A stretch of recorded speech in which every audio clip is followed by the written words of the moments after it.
Na ili mkulima aweze kutambua mbegu hii kwamba kutoka East West Seed, cha kwanza sisi tuna logo ambayo ina mishale iliyotazamana. Mishale hii iliyotazamana, lakini katikati kuna mmea. Manake hii ni logo ambayo itamtambulisha mkulima kwamba hii ni mbegu kutoka kampuni ya East West Seed.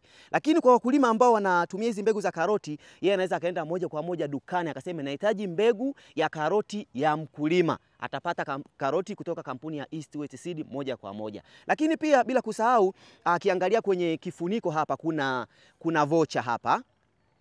Hii vocha manake pia tumeweka kama ulinzi ya kwamba akikwangua mkulima, hii vocha kuna maelekezo anayafuata kwenye hiki kibandiko, anaweka kwenye simu yake, alafu itampa maelekezo kwamba hii ni karoti ya mkulima, iliwekwa kwenye kifungashio mwezi fulani, tarehe fulani na mwaka fulani. Na hiki ndio kitakuwa kithibitisho kikubwa sana cha kwamba mkulima amepata mbegu iliyo sahihi na sehemu sahihi.